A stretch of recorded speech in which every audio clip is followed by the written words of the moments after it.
Una gran bendición para nosotros. Libro de Tito capítulo 3, ahora nos toca estudiar el versículo 9, 10 y 11. Vamos a concluir especialmente viendo el verso 10 y verso 11. Note la palabra del Señor esta noche. Tito capítulo 3, versículo del 9 al 11. Pero evita las cuestiones necias y genealogías y contenciones y discusiones acerca de la ley, porque son vanas y sin provecho. Hoy meditamos el verso 10. Al hombre que cause divisiones después de una y otra amonestación, deséchalo, sabiendo que el tal se ha pervertido y peca y está condenado por su propio juicio. Esta noche vamos a considerar el tercer deber de la iglesia local para que ésta pueda ser fructífera delante del Señor y dar un buen testimonio. Primero, tiene el deber de predicar constantemente la palabra del Señor. En segundo lugar, tiene el deber de evitar toda cuestión vana. Y en tercer lugar, tiene el deber de desechar al que causa división. Oh, hermano mío, vamos a mirar mucho acerca de la disciplina esta noche en la casa del Señor. Que Dios nos bendiga. Vamos a orar. Padre, te doy gracias. Para mí siempre es un gran privilegio volver a tu palabra. Gracias, Señor, por las verdades aquí expuestas. Sin ellas, ¿cómo podríamos nosotros poder edificar esta iglesia, nuestras vidas y las familias tuyas? Gracias por cada quien que has traído, Señor. Hoy puedan mirar las verdades eternas. Puedan mirar a Cristo Jesús, aquel que vino a derramar su sangre para que, como tú y Él son uno, el pueblo tuyo también pueda ser uno. Danos un verdadero amor, Señor, con el que Cristo nos amó. Este amor que determina el poder considerar a otro de la forma que Cristo le amó. Gracias por la iglesia local. Gracias por lo que harás esta semana. Sé glorificado. En Cristo bendícenos. Amén. Le invito, hermano mío, a tomar su lugar. Estados Unidos sufre grandes incendios forestales y casi siempre estos grandes incendios devastadores comienzan sencillamente por una chispa. Un pequeño fuego que empieza en un pequeño lugar con un pequeño árbol termina quemando hectáreas. Hay una brasa que es totalmente imposible de apagar y miles de kilómetros. El fuego se expande y mucho de esto queda reducido a ceniza. ¿Sabe, hermano mío? Así también ocurre en la iglesia. En el libro de Santiago la palabra de Dios nos muestra la analogía de un pequeño fuego. Pueden lograr hacer un gran incendio hablando de la lengua. Pero la analogía también es bastante aplicada. Unos pequeños pleitos y contiendas en la iglesia, alguna palabra maldicha, algo mal entendido, una persona que se queja constantemente, un mal comentario, una calumnia, alguien que está levantando una bandera divisiva de una forma personal, alguien con un resentimiento que no fue tomado en cuenta, una simple indiferencia de repente y un mal comentario puede generar un gran problema en la iglesia. Una de las cosas que me gusta preguntar a mi hermano Shrenki, porque él viaja por muchos lugares del mundo, ahora ha estado en Malasia, ahora va a hacer toda una gira por el mes que viene en Australia, va a estar predicando en varias iglesias bautistas en Australia. Él conoce de alguna forma, digamos global, cuál es la función, los problemas y contiendas de las iglesias locales. Y una vez ante la pregunta me dijo, ¿sabe? Lo que más he visto que causa divisiones a lo largo de todo el planeta en iglesias locales son los pequeños pleitos y contiendas. Uno diría el adulterio trae serias consecuencias, amén. Pero dijo, los pequeños contiendas a la larga generan grandes fracciones en la iglesia y terminan mutilando el cuerpo del Señor. Es una realidad esto, hermano mío. Volviendo a la palabra de Dios, al libro de Tito, usted está viendo que hay un serio problema al que está enfrentando Tito en medio de las iglesias locales que se encuentran en la isla de Creta. Es el año 60 después de Cristo y la palabra de Dios nos ha mostrado que la iglesia en el Señor está enferma y el origen de esta enfermedad son hombres que están en liderazgo que no no están promoviendo la palabra del Señor, sino se han desviado de la verdad tras fábulas, mandamientos de hombres, filosofías huecas y vacías, con un mal testimonio, yendo de casa en casa. Y estos, al traer un mal mensaje, están trayendo a la iglesia serias consecuencias. Las familias se están volteando, el testimonio es malo, una mala enseñanza y una mala práctica, y en consecuencia la iglesia del Señor también tiene contiendas. Hay cuestiones necias en las que discuten, contenciones, hay muchas discusiones en la iglesia, y la iglesia en Creta se está fraccionando, y el Señor pide, hay que tratar este problema.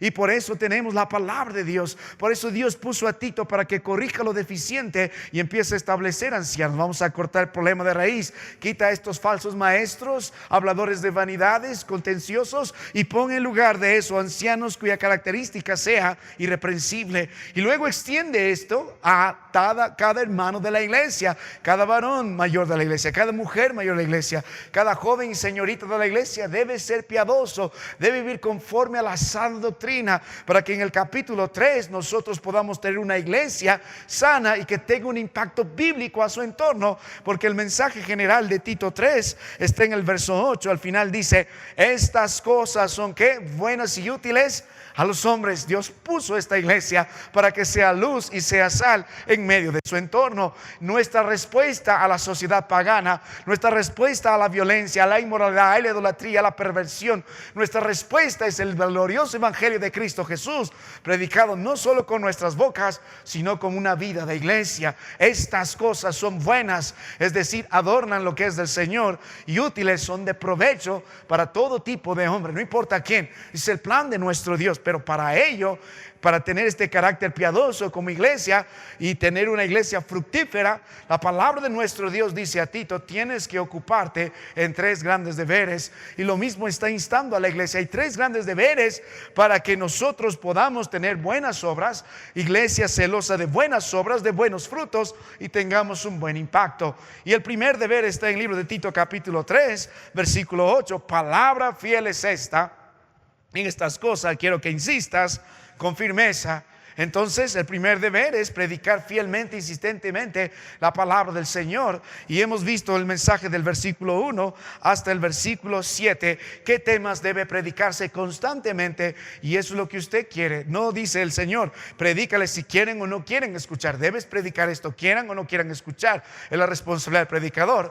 Pero la responsabilidad de la audiencia es escuchar la palabra de Dios constantemente, fielmente. Y el Señor nos enseñó, deben recordarle, porque se olvidan constantemente, en el versículo 1, versículo 2, cuál es la actitud que ellos deben tener ante la sociedad, ante las autoridades y ante los hombres. Debes predicar eso. Luego el Señor nos enseñó a partir del versículo 2 que también debes predicar considerando a partir del verso 3 en adelante, debes considerar tu vida anterior. No solo recuerda su conducta en la sociedad, sino recuerda tu estado anterior, tu condición anterior. Para que tú puedas considerar a los hombres, tú debes considerar primero la gracia que tú has recibido. No hay nada que te diferencie del peor de los hombres. El de la calle se espera que el hombre mienta e insulte, pero no del creyente. Entonces el plan es, tú debes mostrar mayor gracia. Y de eso justamente hemos terminado de hablar a partir del verso 4 hasta el versículo 7. Hemos terminado considerando la gracia del Señor. Recuérdales cómo ha sido salvo por gracia, de qué nos salvó el Señor, cómo nos salvó el Señor, por qué nos salvó el Señor y para qué nos salvó el Señor. Eso hemos meditado. Entonces una constante predicación sobre esto va a producir buenas obras. Ahora el segundo deber, la palabra de Dios dice en el versículo 9, y hemos estudiado eso la última semana, que dice, pero evita. Mire cómo el Señor está obrando. Tienes que quitar esto. Mira, ya tienes los hombres correctos, pero tienes que también luchar contra la mala enseñanza. Evita lo que trae pleito y contienda, lo que no es de provecho. Dice, pero evita las cuestiones necias, genealogías y contenciones y discusiones acerca de la ley. ¿Por qué razón? Porque son vanas, o sea, vacías y sin provecho, no tienen ninguna edificación. La Biblia dice, hay cosas en la iglesia que pueden destruirlas. Hay ocupaciones que son vanas, hay ocupaciones que no son provechosas y tú debes evitar. La palabra evitar aquí no solo es esquivar, no solo es ignorarlo, hemos dicho que es dar la espalda totalmente a este asunto, porque el mandato del Señor es claro: evítalo, evítalo, evita, dale la espalda a este asunto, no lo provoques, no lo consideres, debes evitar totalmente, ni siquiera lo puedes poner en un momento de conversación porque no tiene ningún provecho, no tiene ningún motivo para edificar la iglesia del Señor. Y el Señor nos va a mostrar dos tipos de hermanos: los que edifican la iglesia o los que buscan destruir la iglesia. El mundo, el pecado y Satanás busca destruir la iglesia del Señor, pero el Señor Jesucristo vino a edificar su iglesia y lo prometió, y Dios se agenció de hombres que tienen el mismo propósito de edificar la iglesia, edificando las familias. Entonces, ¿qué debemos evitar? Primero, el Señor nos dijo: predica estas cosas. El segundo deber, debemos evitar. Y la Biblia nos habló de cuestiones necias, nos habló de genealogías. En cuanto a cuestión necia, temas polémicos, controversiales. Ustedes no deben ser contenciosos, no deben estar tratando en estos días de implicarlo en las redes sociales, probando su punto, criticando a otro. Que tú no sabes, eres un pobre pecador, yo soy más sabio que tú, tu iglesia no sirve, la mía sí. Ese no es el punto. Evita cuestiones necias. Nos gusta la controversia, nos gusta la polémica, y Dios dice: evita. ¿Y cómo volvemos a la verdad? Volvamos a la palabra de Dios. No tenemos el tiempo para estar peleando por controversias. Nota la palabra de Dios, genealogías. En este día los judíos les gustaba alegorizar todo, buscar cosas profundas dentro de las genealogías. No hay nada de mal, las genealogías están ahí, son bíblicamente aplicadas a nuestras vidas para mostrar el plan redentor y cómo el Señor lo mantuvo fielmente para que Cristo Jesús descienda de Adán, descienda de Abraham, descienda de David. Tanto en Mateo como en Lucas son importantes, pero los judíos están buscando un significado más profundo. No tenemos tiempo, hermano mío, para ver lo que no está en la palabra de Dios. No tenemos tiempo para meternos en alegorías. ¿Sabe? Los temas de conversación favoritos de algunos es: tú sabes que ya el anticristo está en medio de nosotros y parece que es el nuevo papa. O tú sabes que el nuevo anticristo ya está en nosotros y parece que es el presidente de los Estados Unidos. Tú sabes que ya... Mire, hermano mío, el problema es que ustedes están tratando de tomar su escatología y acomodar la Biblia a su escatología, dejando de lado el énfasis que el libro de Apocalipsis da a estos temas, que es la revelación de Jesucristo. Tenemos que tener la expectativa correcta, pero no tenemos tiempo para discutir sobre eso. Yo conocí un misionero que el año 2011, cuando el nuevo presidente en aquellos días en Estados Unidos, Obama, tomó el mandato de su pueblo, dijo: este es el anticristo. Vas a ver, pastor, 3 años y medio y luego te contaré los otros 3 años y medio. Pasaron los 3 años y medio y ¿qué pasó, hermano? ¿Qué pasó? No es el anticristo. Ese es un serio problema. No tenemos tiempo para eso. No tenemos tiempo para tratar de acomodar la palabra de Dios a mí. Estábamos haciendo el ejemplo de Apocalipsis 2 y Apocalipsis 3. Ustedes, cuando traten de interpretar la palabra de Dios, una de las reglas que estamos aprendiendo en la hermenéutica bíblica es que tenemos que buscar el sentido original del texto. Amén. En la interpretación tenemos que buscar el sentido original del autor, de la audiencia primaria. Amén. Y ustedes deben saber que Dios le reveló todo lo que quiso al autor, en este caso Juan, y Juan entendió perfectamente. Entonces, si yo empiezo a alegorizar Éfeso, consta los primeros 200 años de la iglesia y luego viene Esmirna, los otros 400 años. No tiene sentido. ¿Tú crees que Juan lo prohibió así? ¿Crees que todos lo entendieron así? No, está alegorizando la palabra de Dios. Estas iglesias son 7 iglesias reales, amén, 7 pastores reales en 7 localidades diferentes hasta el día de hoy. Cada una de ellas representa algo y todos tenemos algo de una de estas iglesias, pero no tenemos el tiempo para entrar a eso. No es suficiente la revelación que ya ha dado. Dios dijo: las cosas ocultas y secretas, ¿a quién pertenecen? A Dios. Nuestro trabajo no es entrar en esos detalles, en buscar cosas que la palabra de Dios no dice, en buscar significados ocultos que nadie más sabe. Y yo ya lo descubrí, pastor. Si alguien viene predicando una nueva revelación, lo debes quitar.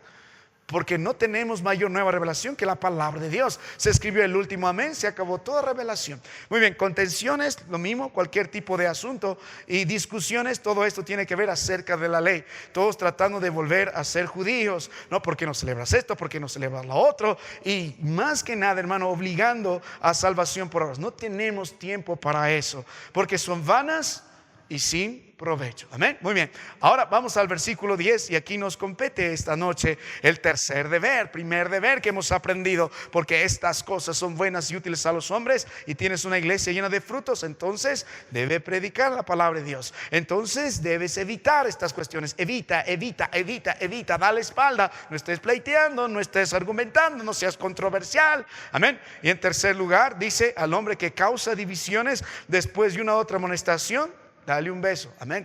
No, bueno, sería bueno si lo dice, pero dice, ¿qué dice? Tampoco dice que lo pegues. Dice, ay, qué dura esta palabra, pastor. Sería lindo que no se puede decir de una forma más diplomática esta palabra. Créelo o no, en el sentido original en el que el idioma ha sido escrito, esta palabra tiene mayor dureza. Es deséchalo. Ahora, ¿qué dice el Señor? En tercer lugar, si queremos tener una iglesia que tenga buenas cosas delante de Dios y de los hombres, estas cosas son buenas y útiles ante los hombres, queremos tener una iglesia fructífera, Dios quiere que desechemos ¿a quién? Al que no me cae, al que causa divisiones. ¿Sabe, hermano mío, por qué es relevante esto en nuestros días? Porque el Señor quiere que la iglesia del Señor siga siendo fuerte, siga siendo unida. Él está en contra de todo lo que puede desmembrar su cuerpo. Y a veces los problemas no solo vienen de afuera. El enemigo sí quiere destruir la iglesia. Y hay enemigos armas que el enemigo usa para destruir la iglesia del Señor. El miedo, por ejemplo, en los días de la pandemia, nada más será un ensayo para lo que pasará después. El miedo, te congregas, vas a morir, te congregas, vas a tener estas multas, te congregas. Ahora, ¿quién va a congregarse así? El miedo es una de las cosas. Las calumnias también es otro de los enemigos de la iglesia. Es un arma usada por Satanás constantemente. Lee el libro de Nehemías 6. Y la asociación con el mundo también es un problema. Cuando la música del mundo está dentro de la iglesia, es un problema. Pero ¿sabe? Hay muchos problemas que tenemos dentro. El viejo dicho dice: divide y conquistarás. Entonces, lo que el Señor está tratando de prever es este problema, este enemigo que tenemos, que viene por dentro, que puede traer de una forma en apariencia algo bueno y atractivo, pero por dentro aquella persona está buscando algo, dividir. Así que, mi amado hermano, nosotros tenemos que volver a la palabra del Señor, porque para nuestro Dios es importante que su iglesia se mantenga unidad. La iglesia del Señor debe desechar a aquel que divide. Entonces, volviendo a la palabra de nuestro Dios, yo quisiera que usted entienda la importancia esta noche de por qué debemos desechar al que divide. Y antes de aprender los principios que me gustaría predicar a la luz de este pasaje, quisiera que medite un solo instante porque para nuestro Dios es importante, es sumamente importante mantener la unidad en la iglesia. ¿Sabe? Vamos a mirar esto desde el núcleo. El núcleo de la iglesia es la familia. Si las familias están en contiendas, en divisiones, en contenciones, tendremos una iglesia dividida. Entonces tenemos que entender esto. No podemos hablar solo de la iglesia y sí incluir a la familia. Usted puede mirar hoy su familia y estos mismos principios les van a servir para quitar las contiendas, las divisiones. Y alguien tiene que madurarse en el Señor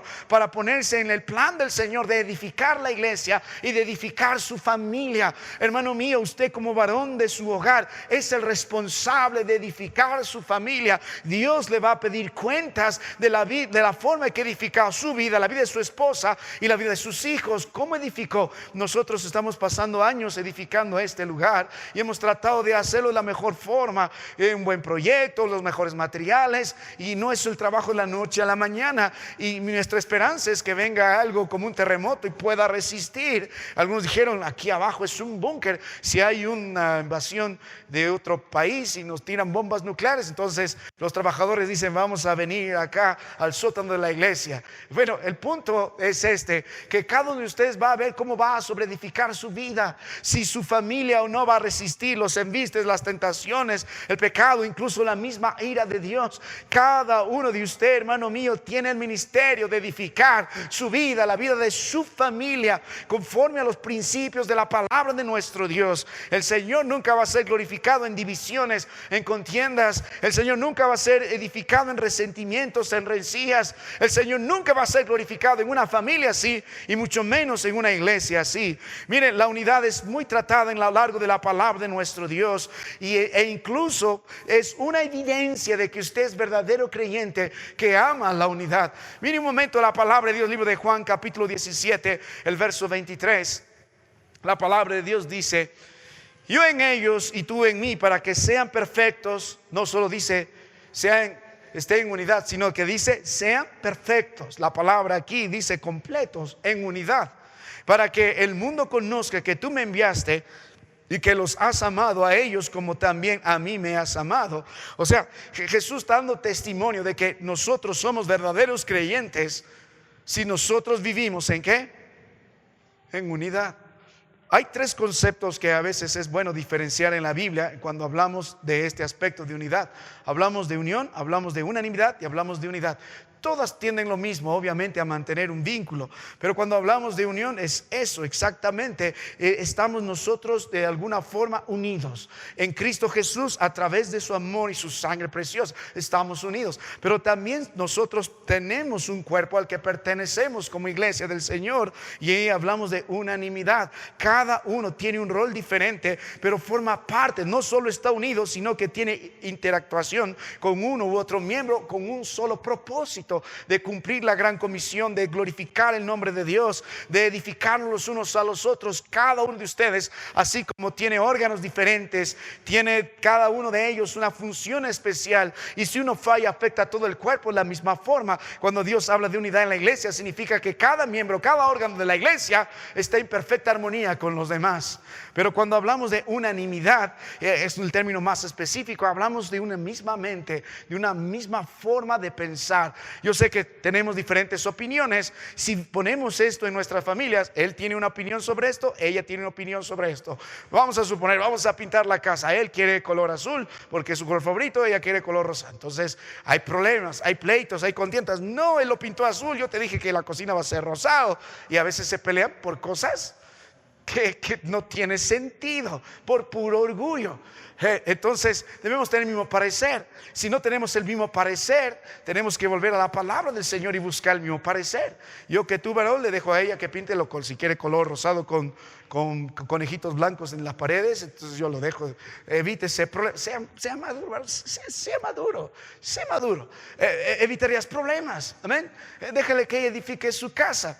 Entonces es importante para nosotros entender esto bajo la perspectiva del Señor. El Señor está diciendo que sean perfectos en unidad. Y luego el libro de Juan 13, en el verso 35, volvió a repetir esto en su oración. Dijo, la palabra de Dios dice: en esto conocerán todos que sois mis discípulos, ¿qué? Si tuviereis amor los unos por los otros. Porque eso es el cimiento de nuestra unión, de nuestra unidad y nuestra unanimidad en el Señor. El amor. Y no es un amor solo interesado. La palabra es ágape, es el amor que Dios tuvo para el Padre para el Hijo para la iglesia del Señor. Y es el amor que el hombre debe tener a su esposa, y es el amor que usted y yo debemos tener. Esa palabra involucra determinación. Es totalmente incondicional. No es dependiendo del otro. No, es un amor que determina. Hay determinación, hay voluntad en eso. Así como Cristo, ¿por qué razón le amó? Porque Él quiso amarle. ¿Hubo algo bueno en nosotros? No, hemos visto su amor, su bondad, su misericordia. Nada bueno hemos visto. Sin embargo, Él nos amó. De la misma forma, el Señor pide al hombre que ame a su mujer de la misma forma, independientemente de la conducta de ella, independientemente de si me hizo el huevo frito como me gusta o no me gusta el huevo frito. Le amo. ¿Por qué? Es una orden de parte del Señor. Dice la Biblia: maridos, amad a vuestras mujeres como ¿quién? Como Cristo amó a la iglesia y se entregó a sí mismo por ella, en el libro de Efesios en el capítulo 5. Esa es la orden del Señor, ámala. El matrimonio es eso, es un llamado. Dios te llamó a amar a esa mujer y Dios llamó a esa mujer a amar a ese hombre. Y hermano mío, si hay un hombre que gobierna en amor, tendrás una mujer que responde en respeto, porque se aman en el Señor. No solo es un amor pasional, temporal, no solo es un amor sentimental, no, filio es un amor divino. Es un amor incondicional. Y 1 Corintios 13 describe este amor que todo lo soporta, nunca hace nada indebido, no busca lo suyo, no se irrita, no guarda rencor. El amor nunca deja de ser porque es ese amor. Entonces, en este mismo contexto, en la iglesia, Dios espera que nosotros como creyentes nos amemos de esta forma. En el Señor. Entonces esta es la condición para que usted y yo podamos amarnos verdaderamente, entender que Cristo nos amó y de la misma forma nos invita y nos anima y nos pide amarnos los unos a los otros. Mira el libro de Romanos capítulo 12 en el verso 5. La palabra de Dios dice: así nosotros siendo muchos somos, ¿qué dice? Un cuerpo, y todos miembros de los unos a los otros. Mire el libro de Efesios capítulo 4, versos del 4 al 6. ¿Sabe qué, hermano mío? Si usted es un verdadero creyente, en agradecimiento a Cristo Jesús, usted ama la unidad en la iglesia. Usted lo ama, lo propicia. Mire el libro de Efesios 4, del 4 al 6. Dice: un cuerpo, un espíritu, como fuisteis llamados en una misma esperanza de vuestra vocación, un Señor, una fe. Y algunos malinterpretan esto para no volverse a bautizar. Un bautismo. No, pero pastor, la Biblia dice un bautismo. Pero mire el contexto. ¿De qué está hablando? De unidad. El mismo hecho de que el bautismo es un acto de fe. Estamos diciendo no hay otra forma de identificarnos con el Señor. Ese es el punto. No que no te puedes volver a bautizar. Si tú no has entendido lo que hacías cuando te bautizabas, yo te animo, vuelve a hacerlo. Si no eres el candidato escritural, no tenías la autoridad escritural y has manchado tu bautizo después de esos años, has vivido como si no fueras parte de la iglesia, yo te animo, vuelve a hacerlo. No has entendido que es ser miembro de una iglesia. Entonces no es que solo debe haber un bautismo, amén. Un Dios, un Padre de todos, ¿ves? Todo tiene que ver en la misma voluntad del Señor. Dice: el cual es sobre todos y por todos y en todos. ¿Qué otra mayor razón tenemos nosotros que presentar esta noche para mantener la unidad en la iglesia? Ahora, si eso fuera poco, uno de los pasajes que el apóstol Pablo usa bastante para ayudarnos a nosotros está en 1 Corintios. Mire, libro de 1 Corintios capítulo 1, versículos del 10 al 13. Mire la palabra de Dios. Aquí la iglesia está en pleitos, contiendas, celos. Cada uno tiene la iglesia prácticamente tiene 4 grupos. Ese es el punto. Vamos a hablar exactamente qué es división en la iglesia, qué es fracción. Básicamente hay un hombre que está buscando su propia iglesia dentro de la iglesia y dice: no estoy de acuerdo con el pastor, no estoy de acuerdo con los hermanos, no estoy de acuerdo en las prácticas, y va y consigue los suyos uno por uno y dice: vamos a hacer nuestra iglesia dentro de la iglesia. Es lo que está haciendo, así como Diótrefes. Dice: os ruego pues, hermanos, por el nombre de nuestro Señor Jesucristo, que habléis todos una misma cosa, es mismo parecer, y que no haya entre vosotros divisiones, que no haya, sino que estéis perfectamente unidos, que en una misma mente, opinión, y un mismo parecer, por si acaso. Porque he sido informado acerca de vosotros, hermanos míos, por los de Cloé, que hay entre vosotros, ¿qué? Contiendas. Mire, las contiendas no son del Señor, vienen de Satanás, del enemigo, de la carne, que cada uno de vosotros dice: yo soy de Pablo, de Apolos, yo soy de Cefas, los más espirituales, yo soy de Cristo. ¿Acaso está dividido Cristo? ¿Fue crucificado Pablo por vosotros? ¿O fuisteis bautizados en el nombre de Pablo? No, más abajo dice: la copa de bendición que bendecimos no es la comunión de la sangre de Cristo. El pan que partimos no es la comunión del cuerpo de Cristo. Siendo uno solo el pan, nosotros con ser muchos somos un cuerpo, pues todos participamos de aquel mismo pan, porque así como el cuerpo es uno y tiene muchos miembros, pero todos los miembros del cuerpo, siendo muchos, son un solo cuerpo, así también Cristo. Es el verso, a partir del verso 16 hasta el verso 17. Mire, cuando lee la palabra del Señor, puede entender el énfasis del Señor y sus razones divinas por la que el Señor dice: sean uno, tengan una unión, tengan unanimidad, sean unánimes en el Señor, mantengan la unidad, porque Él derramó su sangre para que vivamos así, porque es evidencia de que usted y yo somos verdaderos creyentes, porque Dios lo demanda. Si no propiciamos la unidad, estamos nosotros pecando con nuestro Dios y estamos evidenciando más bien que somos parte de los que destruyen, parte de los enemigos y no de los que edifican. Y el Señor está diciendo: ¿por qué razón ustedes van a vivir en pleitos y contiendas si yo soy uno, mi espíritu es uno, tenemos una misma mente, tenemos una misma palabra, tenemos una misma proclamación de fe, tenemos una misma obediencia, tenemos un mismo mensaje, tenemos la misma mente de Cristo Jesús? Hay otro pasaje que a mí me encanta. Miren la palabra de nuestro Dios, 2 Corintios 13, verso 11. Note un momento las escrituras, dice 2 Corintios 13, verso 11, dice: por lo demás, hermanos, tened gozo, perfeccionaos, consolaos, sed de un mismo sentir y vivid en paz, y el Dios de paz y de amor estará con vosotros. ¿No es el plan? Pleitos, contiendas, no evidencia que somos creyentes. Disensiones, rencillas, enemistades, amargura entre uno y el otro, malos deseos, gritos, enojos, heridas. Eso lo único que evidencia es que usted no es creyente, está en contra de todo propósito divino. Mire un pasaje más, libro de Filipenses 2, versos del 1 al 3. El apóstol Pablo casi en todas sus epístolas a las iglesias trata el tema. Libro de Filipenses 2, versos del 1 al 3 dice: por tanto, si hay alguna consolación en Cristo, y si algún consuelo de amor, si alguna comunión del Espíritu, si algún afecto entrañable, si alguna misericordia, completad mi gozo. ¿Cómo completamos el gozo en el Señor? Si nosotros de veras somos consolados en Cristo. Esta es la obra de Cristo, la obra del Espíritu. Mire, ¿cómo correspondemos la obra de Cristo? ¿Cómo correspondemos la obra del Espíritu? ¿Cómo correspondemos? Verso que sigue, dice: sintiendo que lo mismo. Otra vez, un mismo parecer. Tenemos opiniones, sí, tenemos puntos de vista, sí, pero tenemos que volver a la opinión de Cristo. Sintiendo lo mismo, teniendo el mismo amor, unánime, sintiendo una misma cosa. Esas son las virtudes de una iglesia unida. Siente lo mismo, tiene un mismo amor, son unánimes, tiene una misma cosa, sintiendo una misma cosa. Y la palabra sentir aquí es interesante, porque no solo apela a los pensamientos, sino a las emociones.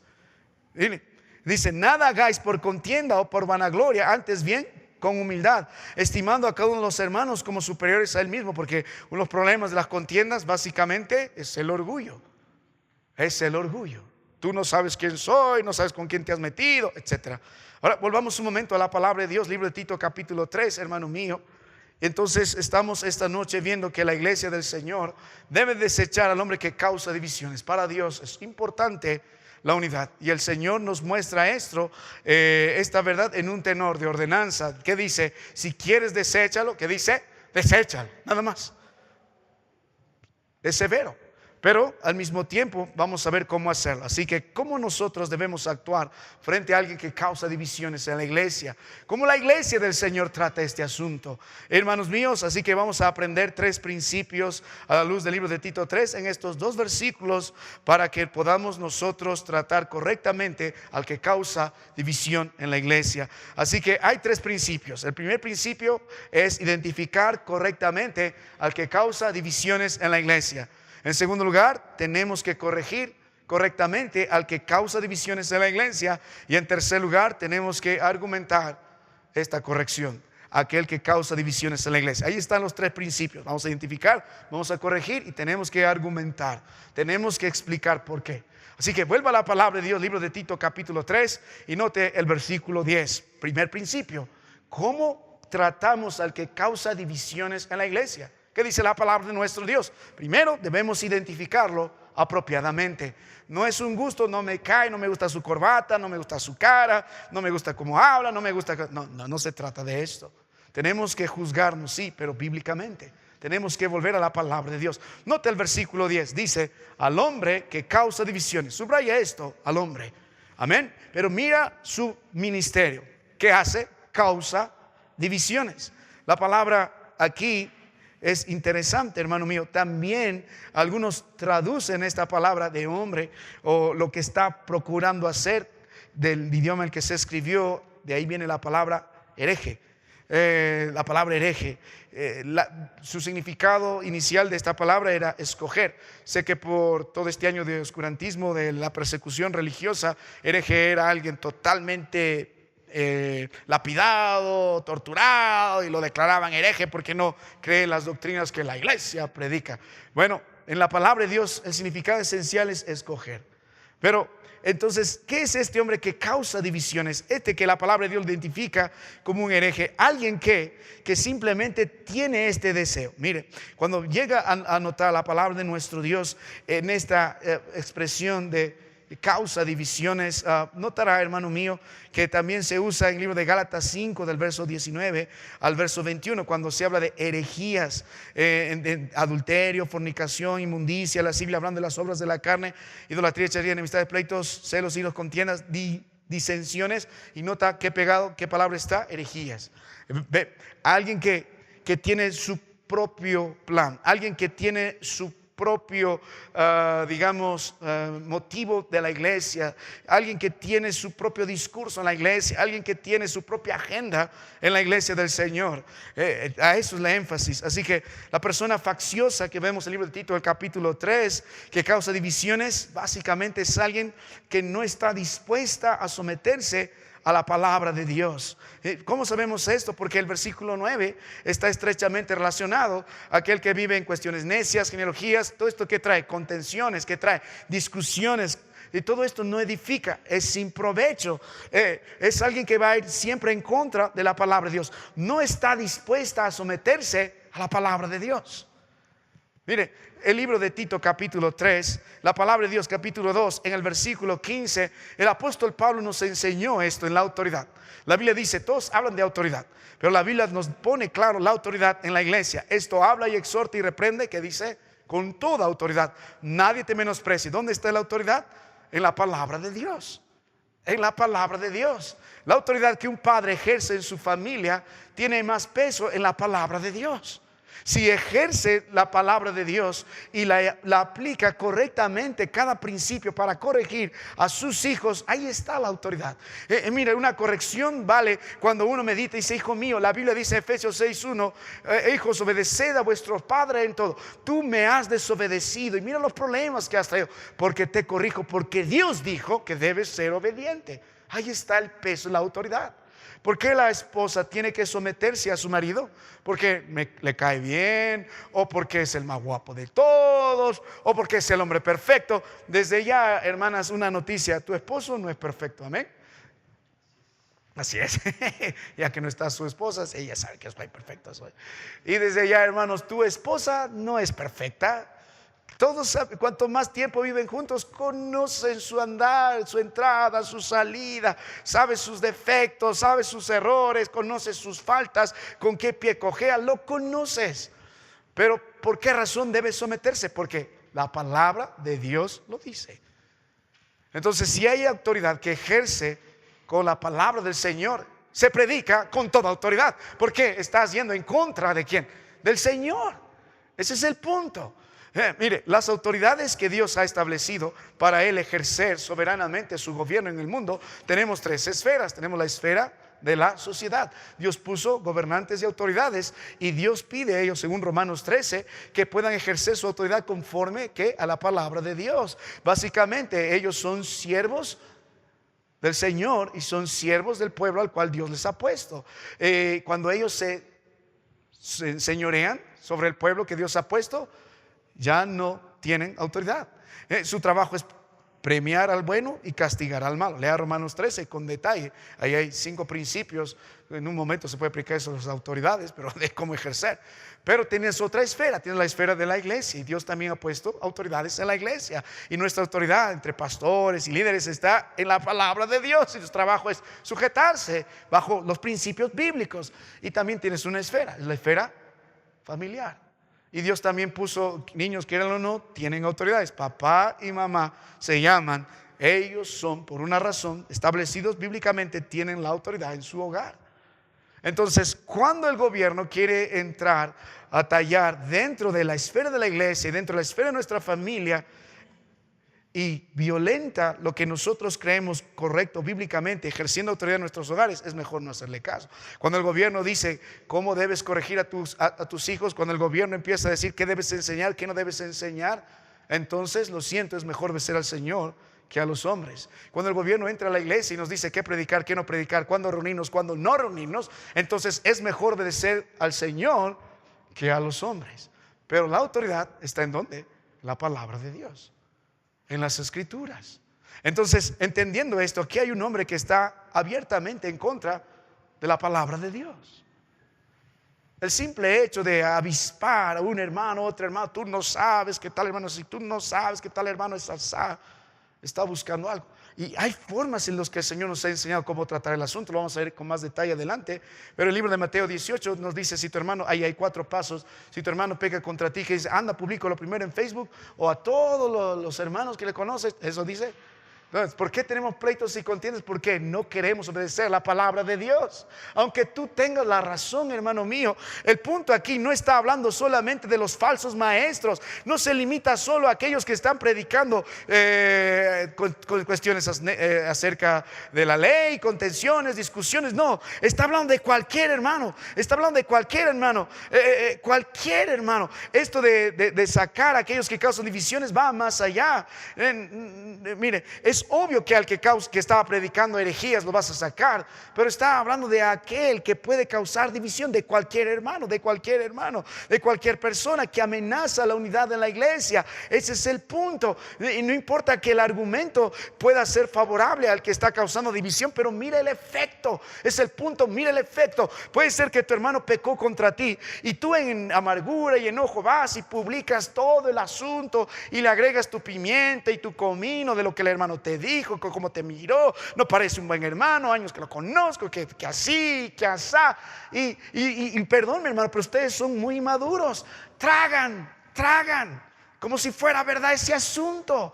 ¿Qué es lo que debemos hacer bíblicamente? ¿Qué debemos hacer? Anda, estando tú a solas, y trate el asunto con tu hermano. Amén. Es lo que dice la palabra. ¿Con qué afán? De ganarlo. El problema es que nos gobierna la ira, el odio, la rencilla. Hay algunos que no están esperando que uno de sus hermanos se muera de una vez, y por años viven así en la iglesia. Cualquier cosa, ¡pum!, explotan. Mirando esto en la palabra de Dios dice, tienes que tener cuidado con este. Trata el asunto con él. Ve a la fuente, habla, hermano, es así. Vas a suponer, no, hermano, si no quiere arrepentirse de lo que te dijo, del insulto que te propinó. Entonces la palabra de Dios dice, lleva a 2 o 3 testigos y habla con él. No hace caso, ojalá sea el pastor, pero si no hace caso a ellos, entonces que tienes que llevarlo a donde, a la iglesia. Y si la iglesia lo exhorta y le anima a arrepentirse de su maldad, no hace caso a la iglesia, ahí viene el 4 proceso, tenlo por gentil y publicar, lo disciplinas bíblicamente. No está hablando de cualquiera, específicamente de los falsos maestros, sino de cualquiera. Aunque puedas tener el argumento correcto, pero si no lo desarrollas bíblicamente y no lo tratas bíblicamente, que estás causando división y contienda. Hermano, esto es lo que a mí más me aterra en muchas iglesias que he visto, que cada uno busca lo suyo propio, no lo que es de Cristo. Cada uno busca su propio beneficio. A mí me dijeron, a mí me hicieron. Ahora, mire, puede ser que esté enseñando algo diferente en la iglesia. Se trate un grupo para sí y dice, ¿sabes qué? Yo no estoy de acuerdo con la enseñanza que hemos recibido hoy desde el púlpito. Así que se consigue 1, 2, 3, 4 hermanos, los sienta en su casa. Yo les voy a enseñar cómo es. Eso es un serio problema. O puede ser que no está de acuerdo con otro asunto. Mire, nosotros somos del velo y en esta iglesia usamos el velo y se junta 3, 4. ¿Por qué debemos usar el velo? ¿Por qué debemos usar el velo? Y nos peleamos por asuntos que no están.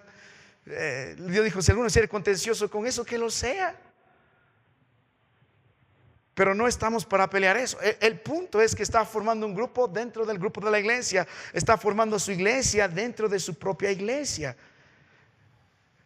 Vamos a suponer, la iglesia dijo este día vamos a reunirnos en la casa del Señor. Pero el hermano dice, no, hoy día vamos de paseo. Se junta 5 o 4 familias y dice, yo les voy a dar el mensaje allá en el paseo. Vamos. una iglesia dentro de otra iglesia. Hermanos, ustedes tienen que tener sabiduría para eso. No porque viene el hermano bien intencionado y que te ama mucho y te cuenta mal de otro hermano, debe ser cierto. Tú debes corregir eso. Tú debes pararte fuerte contra las calumnias. Mire, tú debes decir lo siguiente, bíblicamente, antes que te diga, hermano, el hermano así es, todo del A hasta la Z, sus defectos. Dije, hermano, ¿has hablado esto con el hermano primero? No, pastor. O no, hermano. Entonces no me hables. Porque si tú lo ignoras y no haces nada, eres parte de lo mismo. O edificas la iglesia del Señor, o mostramos nuestro interés y el amor por el Señor y nuestro agradecimiento. Cristo murió por usted, hermano mío. En agradecimiento usted debe vivir amando la unidad en su familia y en la iglesia del Señor. En agradecimiento es evidencia que es un verdadero creyente en el Señor. Por eso Dios dice, deséchalo a este, porque no tiene ningún propósito bíblico ni divino, ni mucho menos está alineado con el plan y la causa de Cristo Jesús. Está destruyendo el cuerpo, deséchalo. Mire, vuelva a la palabra de nuestro Dios. Hay personas que van a promover temas controversiales, posturas escatológicas y bandos. Yo soy pretribulacionista, yo soy metribulacionista, y por eso nos vamos a pelear. No es la convicción personal el problema, sino cuando la convicción se convierte en una causa de una división activa. Ese es el punto. No lo pudo haber dicho mejor este viejo predicador. No es la convicción personal el problema, sino cuando esa convicción se convierte en una causa de división activa. Hay maneras de tratar los asuntos. Que no me gusta su corbata roja, bueno, ¿qué le vamos a hacer? No por eso lo voy a desechar. Que no toma agua como yo tomo agua y él toma gaseosa, no por eso lo voy a desechar. Estoy exagerando para ver en cuán asuntos tan triviales nosotros peleamos. He visto esto en muchas iglesias, hermano.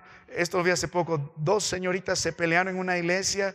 Una le miró mal, otra le miró mal. Entonces ella, en lugar de tratar el problema con la señorita, fue y le dijo a su mamá: mamá, ¿sabes qué? Esta señorita me miró mal y me hizo el ojo así, me hizo la cara así, ya no me saluda. Ay, qué lisura se habrá creído. Y esta otra señorita le dijo lo mismo a su mamá: mamá, ¿no sabes que la otra me miró así y me hizo así, y encima me miró así, atrás se fue? Entonces, y le dijo a su mamá: siguiente domingo no se hablan, solo porque suponieron algo. Y luego esta hermana habla a la otra hermana, y esta otra hermana, la otra hermana, la otra hermana, la otra hermana, y tienes la iglesia en dos grupos, y los no saben por qué. Y cuando tratas el asunto, todo es un malentendido. ¿Y sabes lo que pasó en la iglesia? Se arregló el problema. Estas dos niñas se reconciliaron, perdón. Los que nunca llegaron a reconciliarse fueron las personas que estaban atrás. Sus padres, sus madres siempre han tenido reseña. Ay, nunca te voy a perdonar que nunca me has saludado. Alguien tiene que ser maduro en el asunto, ¿no lo cree? Ahora, a lo largo de las escrituras, hermano, hay muchos pasajes de esto, pero permíteme mostrarte un pasaje más. Vamos a la palabra del Señor. Note la Biblia, el libro de Romanos capítulo 16, verso 17. Las escrituras dicen: mas os ruego, hermanos, que os fijéis en los que causan divisiones y tropiezos en contra de la doctrina que vosotros habéis aprendido, y que os apartéis de ellos. No acaba esto, a lo largo de la Biblia. Mire, 2 Tesalonicenses 3, verso 6. Pero os ordenamos, hermanos, en el nombre de nuestro Señor Jesucristo, que os apartéis de todo hermano que ande, la palabra ahí dice, desordenadamente, porque lo que causa es eso: contienda, división. Sin ley es la idea de desordenado, sin autoridad en su vida. Ahora, si usted ve un claro ejemplo en el libro de Números capítulo 16, por ejemplo, en el versículo 3, cómo Dios trató esto en el Antiguo Testamento, no le va a gustar. Dice: y se juntaron contra Moisés y Aarón, en Números 16, 3, y les dijeron: basta ya de vosotros, porque toda la congregación, todos ellos son santos, y en medio de ellos está Jehová. ¿Por qué pues os levantáis vosotros sobre la congregación de Jehová? Y ustedes ven, en resumen, estos Coré y sus seguidores se rebelaron contra la autoridad de Moisés y Aarón, y no fue una simple diferencia de opinión, sino una amenaza a la unidad de su pueblo en el Antiguo Testamento y el liderazgo que Dios ha establecido. La pregunta es: ¿por qué Moisés y Aarón están ahí? ¿Cuál es la pregunta? ¿Cuál es la respuesta a esa pregunta? ¿Por qué está? ¿Por qué Dios lo puso? Se acabó el asunto. ¿Qué argumento? ¿Por qué David fue David? Porque Dios lo puso. ¿Qué puedes hacer? Dios hizo florecer la vara de Aarón y la vara de Moisés. Yo lo puse, ahí está floreciendo. A ver las varas de ustedes. Ese es el punto. Entonces, ¿cómo termina este asunto? Dios los juzgó directamente. Abrió la tierra. ¿Y qué hizo la tierra? Los tragó. Descendieron vivos al cielo. Tú no puedes jugar con este asunto, hermano. ¿Tú crees que Dios va a derramar su sangre para que permita que su pueblo viva en pleitos y contiendas? Mire, lo que usted debe temer no es la disciplina solo de la iglesia. Nosotros ejercemos lo que visiblemente es. Ahí ejercemos disciplina. Lo que usted debe temer, la disciplina que viene de lo alto. En el libro de Levítico 7, Dios dijo varias veces: será cortado, será cortado, será cortado. Y era cortado de su pueblo, era cortada la alabanza y moría. En el Nuevo Testamento igual vemos el mismo énfasis del Señor. Cuando Él mismo toma el asunto en sus manos, pide disciplina en la iglesia. Será cortada la alabanza, será cortada la congregación. Pero también hay pecado de muerte. Mira, Ananías y Zafira. Dijo: yo no voy a aguantar esta doctrina en mi iglesia, esta familia tratando de dividir a mi iglesia y llevando a otros a traer lo que queda al Señor y luego pasar por fieles. Yo no lo voy a tolerar. Los mató. Primero a él, luego a ella. Mire, vuelve la palabra de nuestro Dios, hermano mío. Ahora nota el segundo principio. Primero quiere que Dios lo identifiques. Y básicamente es alguien que busca su iglesia por cualquier motivo dentro de la iglesia. Ahora, mire la palabra de nuestro Dios. Hombre que causa divisiones. Amén, causa divisiones.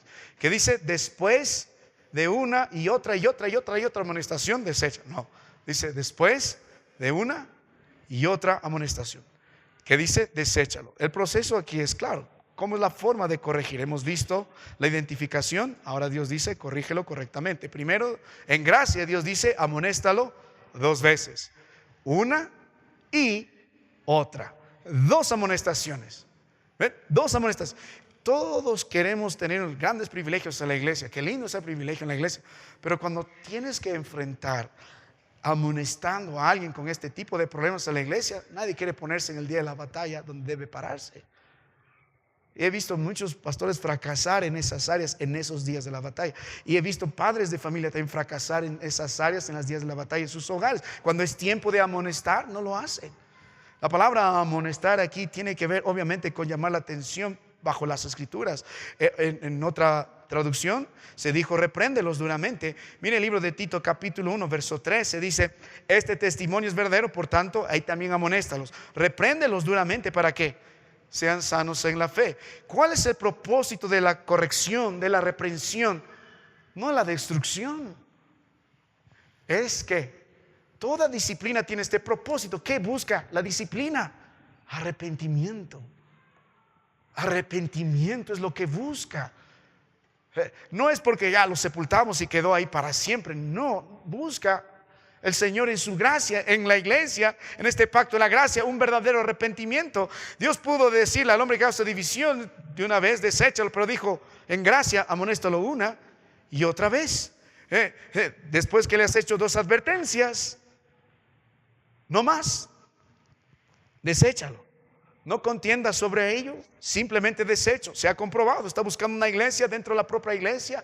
No estás llegando a los principios bíblicos para tratar los problemas. Se ha notado que no busca el amor y la paz en la iglesia. Entonces, una amonestación, otra amonestación, y luego dice la palabra de Dios: deséchalo.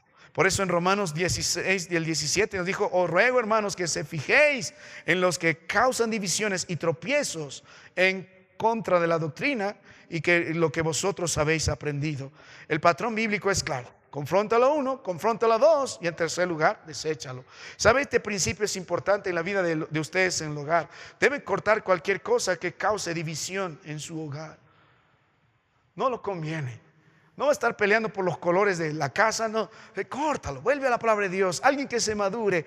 Mire, cuando Abraham y Lot estaban teniendo problemas, y no ellos exactamente, sus consiervos y sus siervos y todo por el territorio, Abraham dijo: hey, somos maduros, Lot, que no haya contienda entre nosotros porque somos hermanos. Ya. ¿Qué decides hacer tú? Ya, yo voy a escoger el otro lado. Se acabó el problema. Tienes que tener a 2 para estar peleando. Así que luego, que dice verso 10, deséchalo. Ahora, Cuando la palabra de Dios dice deséchalo, obviamente no lo cuentes como parte o miembro de la iglesia. Lo debes corregir según de Timoteo capítulo 2, verso 25. Siempre la misericordia y la verdad se ve también en el Nuevo Testamento. Con mansedumbre dice, hablando de los que se debe corregir, a los que se oponen, por si quizá Dios les conceda que se arrepientan para conocer la verdad. Le corregimos en humildad, pero le corregimos firmemente. No significa que no vamos a corregir el asunto. Significa que lo vamos a hacer con humildad, amén. Lo vamos a corregir con buen espíritu, sí, pero lo vamos a hacer firmemente. Porque ¿qué estás buscando? La verdad, para que ellos vuelvan a la verdad, para que ellos vuelvan a arrepentirse. Es lo que dice la palabra de nuestro Dios. Ahora, permíteme hacer un paréntesis aquí, todavía hay un poco de tiempo. Cuando la Biblia habla de disciplina en este sentido, porque está diciendo deséchalo, el propósito es que vuelvan a arrepentirse, amén. Lo hacemos con amor, con verdad, con ese propósito de que se arrepientan firmemente.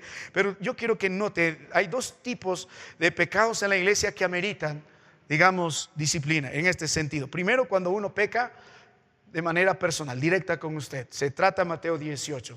Ve y dile, están tú a solas, sigue los pasos, no hace caso a los testigos. Entonces ahora sí, llama a la iglesia, no hace caso a la iglesia, te lo por gentil publicano. Y Jesucristo ahí dice, yo soy testigo. En ese contexto de Mateo 18. Muy bien. Ahora, hay otro tipo de pecado cuando uno peca contra toda la iglesia. Y para nosotros esa disciplina es inmediata. ¿Y dónde está eso? El libro de Primera de Corintios. Vamos un momento ahí. Libro de Primera de Corintios. Nota la palabra del Señor. En Primera de Corintios, en el capítulo 5, verso 11. Aquí hay 6 razones. Más bien os escribí que no juntéis con ninguno que llamándose hermano fuere.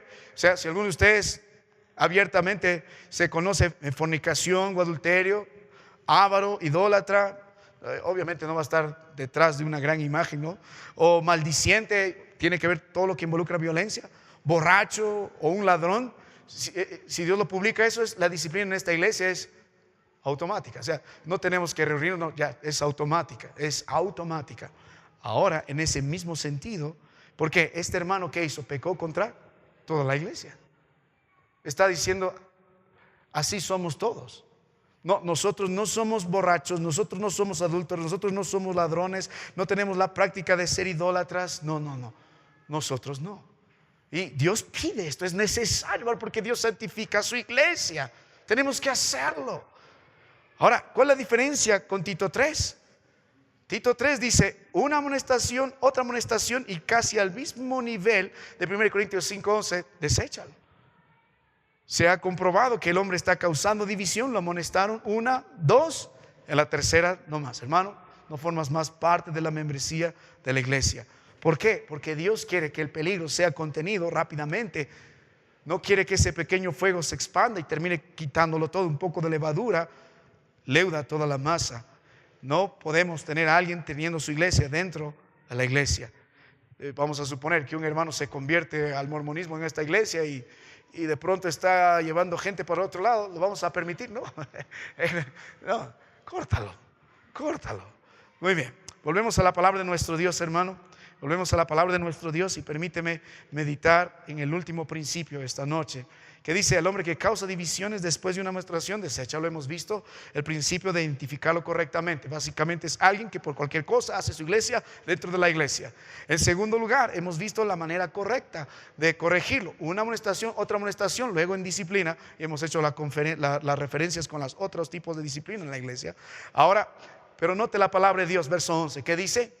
Ahora tenemos que argumentar esto correctamente. O sea, no es porque me gustó hacerlo, no es porque no me cae el hermano, no es porque no, sabiendo que el tal sea, ni le llama hermano, se ha pervertido y peca y está condenado por su propio juicio. Aquí hay dos características que está delante de él y que lo va a hacer visible delante de todos, va a ser obvio. Estos frutos de este que causa división es obvio. La palabra de Dios dice: primero el hombre se ha pervertido. O sea, el hombre no es que está buscando santidad, no es que el hombre está creciendo en el amor, en la unidad, en la paz, en el vínculo perfecto en el Señor, sino que se ha pervertido. La idea de esta palabra es sumamente interesante en las Escrituras. Se usa en otros pasajes de la Biblia. No tengo el tiempo, pero básicamente es voltear por dentro o torcer.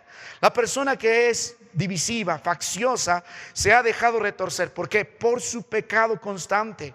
Y por lo tanto, Él va a manifestar eso en su vida. Y la palabra de Dios va a mostrar, no solo se ha pervertido, no solo se ha moldeado por su pecado, sino que la palabra de Dios dice las consecuencias. Está condenado. ¿Por qué? Su propio juicio, su propia manera de razonar, su propia manera de tomar decisiones. Esto lo evidencia. No es que el apóstol está diciendo júzgalo así nomás. No, hace un juicio bajo la palabra de Dios. No se ha arrepentido. El hombre demuestra que se ha pervertido. El hombre no se ha arrepentido, no vuelve al Señor, no quiere apoyar la unidad en el Señor, aunque pueda tener la razón. Vamos a la palabra de Dios. Hay una forma de hacerlo y no es esta. Entonces está condenado por su propio juicio, porque no entiende el propósito del Señor. No entiende que es ser salvo por gracia y por medio de la fe en Cristo Jesús. Si nosotros entendemos eso, en consecuencia vamos a responder a Cristo Jesús en unidad. Es la evidencia de que somos una iglesia bíblica, porque andamos en unidad. Eso lo hemos visto en el libro de Juan capítulo 17. Así que cuando volvemos a la palabra de nuestro Dios, Dios dice: el hombre se ha pervertido, su pecado le ha moldeado. El hombre está condenado por su propio juicio. No ha sido condenado solo porque quisieron los hermanos condenarlo, sino su propio juicio lo ha condenado. La palabra de Dios lo ha condenado. El Dios que está cuidando su iglesia lo ha condenado, porque su manera de razonar está mal. Lo que involucra en él o lo que domina en él es su pecado. Puede ser su orgullo lo que le domina. Es un buen hermano, probablemente bien ilustrado, conoce la palabra de Dios, pero no puede con su orgullo. No puede, quiere probar su punto como sea. Y si no está de acuerdo, va a llamar a muchos para que prueben juntamente su punto. Lo que pasaba en 1 de Corintios, que pasaba con estos hermanos de Pedro, de Pablo, de Apolos, de Jesucristo. Y yo soy, yo soy, yo soy, yo soy, no sabes quién soy yo. Y el punto es ese. Y en Santiago capítulo 4 dice: ¿dónde vienen estos pleitos y contiendas entre vosotros? No es de estas pasiones que está en medio de nosotros. Hay conflictos acá. Si muestra una familia peleándole, hay una lucha de egos entre ellos y hay un conflicto interno. El pecado, su orgullo, se está enseñoreando sobre él. Pervierte sus decisiones, pervierte cada una de sus palabras, y en consecuencia es condenado por esa misma forma de pensar. Mira un momento la palabra de nuestro Dios, hermano mío, el libro de 2 Samuel capítulo 20, en el versículo 1. Entonces Dios dice, argumenta correctamente. No es solo una apreciación de los hermanos, sino su propio juicio. O sea, es evidente, se manifiesta, es obvio lo que está buscando el hermano. Se ha pervertido y está condenado por su propio juicio. Miren 2 Samuel capítulo 20, versículo 1. La palabra de Dios dice, hablando de este Seba, hijo de Bacri: aconteció que se hallaba allí un hombre perverso que se llamaba Seba, hijo de Bacri, hombre de Benjamín, el cual tocó la trompeta y dijo: no tenemos nosotros parte con David, en David, ni heredad, ni en el hijo de Isaí, cada uno a su tienda, oh Israel. Hemos estudiado los valientes de los valientes en el libro de 2 de Samuel, y una de las razones que hemos dicho por qué estos eran valientes de los valientes es porque estaban dispuestos a unirse en el Señor. Ahora nota más adelante el verso 22. Entonces la mujer fue a todo el pueblo con su sabiduría, y ellos cortaron la cabeza a Seba, hijo de Bacri, y la arrojaron a Joab, y él tocó la trompeta y se retiraron de la ciudad, cada uno a su tienda, y Joab se volvió al rey Jerusalén. Dios permitió que así se trate este asunto con este hombre que no quería que el plan del Señor se enquiste en este pueblo suyo. De ahí vendría la descendencia de Cristo Jesús. Dijo: no más. Ahora, Seba es un ejemplo de lo que hemos estado hablando. En el Antiguo Testamento fue faccioso, se rebeló contra el pueblo de Dios, se rebeló contra el rey legítimo que era David, dividió al pueblo en dos, manifestó con palabras duras su perversión y su condenado juicio, tocó esa trompeta, no lo hizo oculto, sino público, lo hizo evidente, quiso ganarse un pueblo para sí, y finalmente la ciudad lo expulsa y finalmente muere decapitado. Así que nuevamente el Señor continúa su plan. Algo que debemos aprender de todo esto, hermano mío: el Señor va a ganar. Es lo que vamos a ver. Él va a ganar. La palabra de Dios nos dice en 1 Timoteo 3:15 que esta es la iglesia columna, es la iglesia del Dios viviente. Dentro de todo lo que ha dicho, es la iglesia del Dios viviente. Así debemos conducirnos. O sea, significa que el Señor, esta expresión del Antiguo Testamento, es el que defiende su iglesia. No importa si eres amado, querido, eres nuevo, eres años en la iglesia. Si tú vas en contra de la unidad de la iglesia, el Señor va a tratar contigo duramente. ¿Puedes verlo o no puedes verlo? Una o dos amonestaciones y Dios dice: deséchalo. Este hombre que hemos visto, Seba, hijo de Bacri, se condenó por su propio juicio. Él mismo se trajo condenación. Él mismo se trajo condenación. Es un serio problema. Así que volvemos a la palabra de nuestro Dios esta noche, mi querido hermano, al libro de Tito capítulo 3. Y la palabra de Dios empieza diciendo, el verso 12, cuando envié a ti a Artemas o a Tíquico, y eso nos va a animar a usted y a mí a mirar adelante la próxima semana, porque ahora nos toca considerar el trato que debemos tener como iglesia con los siervos de Dios. Y ahí termina nuestro asunto. El libro de Tito, el capítulo 1, era nuestra relación con los líderes en la iglesia. Aquí en Tito capítulo 1, cómo debe ser. Tito 2, cómo debe vivir los hermanos en la iglesia. Tito 1, los líderes. Tito 2, los hermanos. Tito 3, toda la iglesia. Pero ahora la iglesia en relación con los siervos de Dios. Es lo que vamos a terminar considerando. Así que, mi amado hermano, al hombre que causa divisiones, Dios dijo, deséchalo. Que Dios bendiga su palabra. Vamos a terminar en oración. Padre, te doy gracias por este tiempo que nos permites en tu gracia abrir tu palabra. Te ruego de todo corazón que seas con nosotros, Señor. De alguna forma, todos hemos sido de tropiezo. Perdónanos, Señor, perdónanos. Que en lugar de perdonar al hermano, nace odio, envidia. En lugar de arreglar el problema bíblicamente, lo hacemos a nuestra forma. Ten misericordia. Ayuda a estas familias también, Señor, si viven en pleitos y contiendas. La unidad perfecta está en el amor de Cristo. ¿Por qué pelean constantemente? Es porque hay pecado. No hay amor verdadero. Y para que haya ese amor verdadero, ambos deben ser hijos de Dios. Te ruego, Padre, lo mismo propone nuestra iglesia. Haznos verdaderos creyentes, como dijiste de Tito, verdadero hijo y lo común fe. Ten misericordia de nosotros. Gracias, Padre, porque estas cosas son buenas y útiles a los hombres. Gracias por enseñarnos a mantener predicando tu palabra. Gracias porque tenemos el deber de evitar y el deber de desechar para que podamos producir buenos frutos. Gracias, bendícenos en Cristo te ruego. Amén.